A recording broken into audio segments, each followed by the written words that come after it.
I think a lot of people agree with you, yeah, and it's I don't get to speak to too many people that were there only a few years, 2 years beforehand. So you kind of got it right on that back end. During your time in Afghanistan, did you ever come across any tier one elements? Like, who's the most badass group you ever had any experience with during your time in the military? So I was with an ODA. I got attached with an ODA. So when it was my first deployment when I went through Afghanistan. So I only did one deployment. So like, get so many guys you probably talked to have done 20 deployments, 15 deployments, and my mission set when I went over there is I was running a lot of airfields because I was not a fast mover certified JTAC yet. So the Joint Terminal Air Controller, you have to be as a combat controller. Most of us get certified in that. But since that was my first deployment, when I got on team, I didn't have time to get that training in yet before I deployed. So I went out there to be a AZR, so I controlled the airfields a lot, and I controlled helicopters a lot. I controlled like C-130s a lot, and I did all that. I did all that kind of stuff. So but I got lucky. I helped it.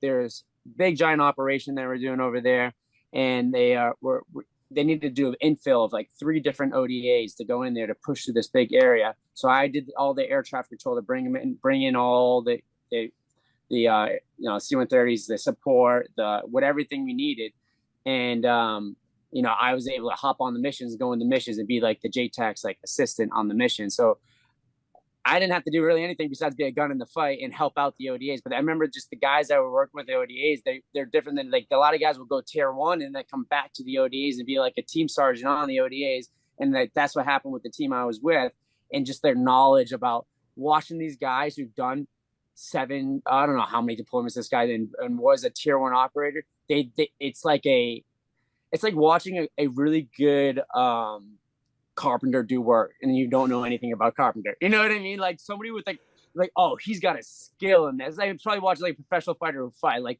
he's got a different skill. Like, and that just takes over time of experience and learning that. I remember just watching guys like that, like do their jobs. My first one, I'm kind of new, wide eyed, like this is my first time in combat, kind of doing what I got to do. You know what I mean? And I was watching these guys work, and I was like I saw some like special forces guys like we need to flush this guy with this gun, take this gun, blast that one, take this gun out, shoot this, and they were just like operating the guns like they've done this like 1,000 times, and I thought that was very impressive the way they were doing it.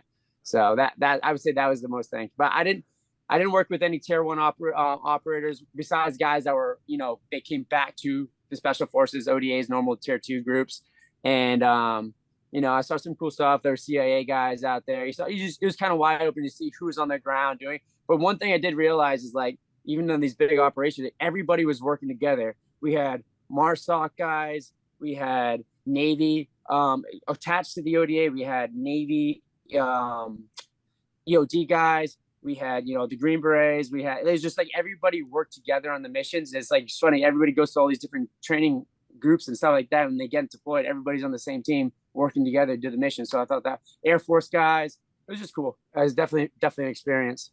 When you have all those guys from different units, like how often do people butt heads? Like, you're in a high stress environment, bullets are flying. Like, is there a lot of conflict or no?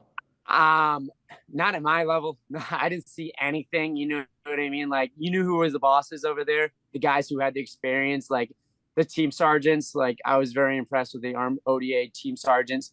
They ran the teams. It wasn't like, I think in the Air Force we're a little bit different. We on kind of respect the officers run the team a little bit more than like the enlisted guys do. And it was, I think the Army was completely different. You have like some old crusty team sergeant. He was like telling the officers like, this is what we're doing. I mean, that's what it is. So I didn't see too much of anybody really bugging him. We were all trying to get over there, getting the mission, and trying to get home safe. So it worked out. For me, it worked out really. It was good. It was a good experience. Like everybody was right on. They helped me out. They taught me a lot. They made sure I was good to go. So it was good stuff. And I want to kind of transition now into your MMA career, but tell me about the decision to leave the military and then go into MMA. What was kind of the thought process, all of that? It was definitely a really hard decision. You know what I mean? Like once you get into the military and accepted into the combat control career field, for me it was like it's a brotherhood for sure. And I love all those dudes. I want to go see them. I still talk to my combat controller friends. Like there's a bond I definitely have that I didn't realize I had while I was in until you leave and you start getting incorporating into like normal society, and you're like, oh man, I was like a tier above normal people. You know what I mean? So it was hard for me to leave, but I'm super happy I did. I definitely took a big giant gamble with this fighting thing. Like, you know what I mean? Like I was an amateur. Like I had no professional fights when I left the military. I did martial arts my entire life. I did a couple amateur fights while I was in right near the end of my military career, but to make the choice to be like, all right, I'm going to get out and move home and try to do this full time was definitely a big gamble. A lot of stress. Transitioning out was real hard. Just stressful and hard on me, especially right after coming back from my first deployment. So I deployed. I had like a year, and then I got out of the military. So it was definitely a stressful time in my life. I remember that for sure.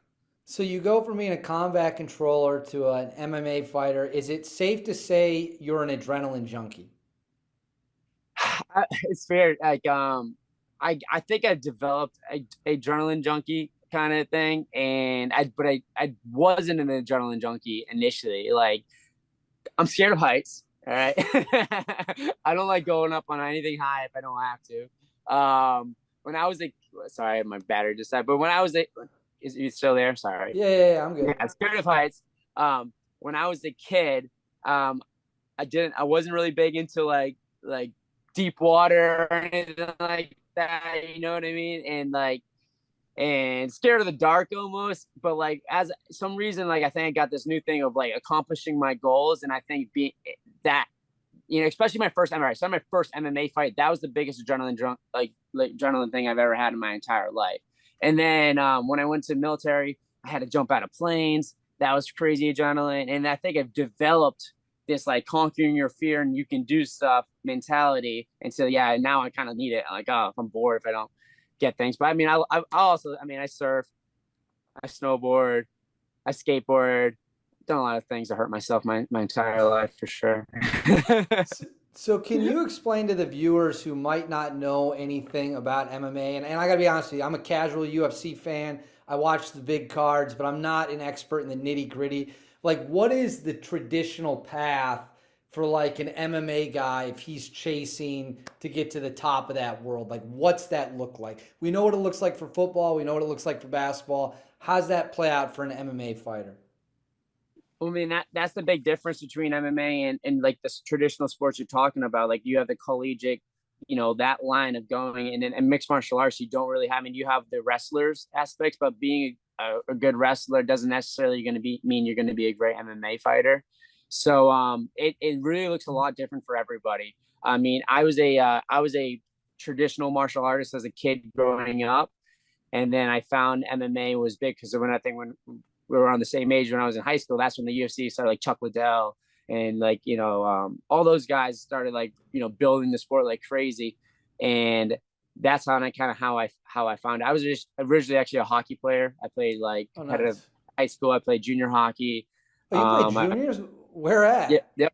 I played on the East Coast in the EJ, East Coast Hockey League. So yeah, and not East Coast Professional Hockey League, but EJ was up in the Yeah. north. It was good. It was good. It was good hockey. We played again. I mean, I see guys I played against that are in the NHL all the time, and I went to a high school literally just for hockey. I went to a prep school for a little bit just for hockey, and that was like my initial like. That's what kind of gave me that competitive athletic